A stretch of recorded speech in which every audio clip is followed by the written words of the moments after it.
இந்தியாவின் முன்னணி தொழில்துறை நிறுவனங்களில் ஒன்றான டாடா சன்ஸ் அமைப்பின் தலைவர் என் சந்திரசேகரன் தனது பதவியை திடீரென ராஜினாமா செய்ய முடிவெடுத்துள்ளதாக வெளியாகியுள்ள அறிவிப்பு இந்திய வர்த்தக உலகையே பெரும் அதிர்ச்சியில் ஆழ்த்தியுள்ளது.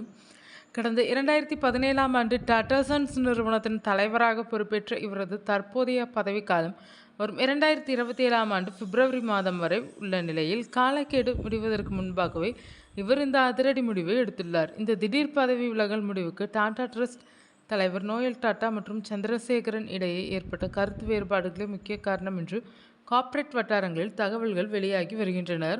நிறுவனத்தின் எதிர்கால திட்டங்கள் மற்றும் நிர்வாக முடிவுகள் தொடர்பாக இருவருக்கும் இடையே நீடித்து வந்த முரண்பாடுகள் இறுதியாக சந்திரசேகரனின் இந்த ராஜினாமா முடிவில் கொண்டு போய் முடிந்துள்ளதாக கூறப்படுகிறது. சந்திரசேகரனின் இந்த பதவி விலகல் அறிவிப்பு வெளியானதை தொடர்ந்து பங்குச்சந்தையில் டாடா குழுமத்தை சேர்ந்த பல்வேறு நிறுவனங்களின் பங்குகள் கடுமையாக பாதிக்கப்பட்டுள்ளனர்.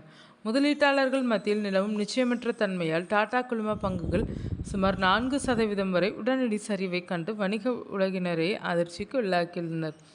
நாட்டின் முன்னணி தகவல் தொழில்நுட்ப நிறுவனமான டிசிஎஸ், டாடா மோட்டார்ஸ், ஏர் இந்தியா, டைட்டன் மற்றும் டாடா ஸ்டீல் உள்ளிட்ட முன்னணி நிறுவனங்களான நிர்வகிக்கும் தாய் நிறுவனமாக டாடா சன்ஸ் செயல்பட்டு வருகிறது. இத்தகைய பிரம்மாண்டமான கார்ப்பரேட் பேரரசை பல ஆண்டுகளாக வெற்றிகரமாக வழிநடத்தி வந்த தலைவர் திடீரென விலகுவது டாடா குழுமத்தின் அடுத்த கட்ட தலைமை மாற்றம் குறித்து பல கேள்விகளையும் எதிர்பார்ப்புகளையும் உருவாக்கியுள்ளது.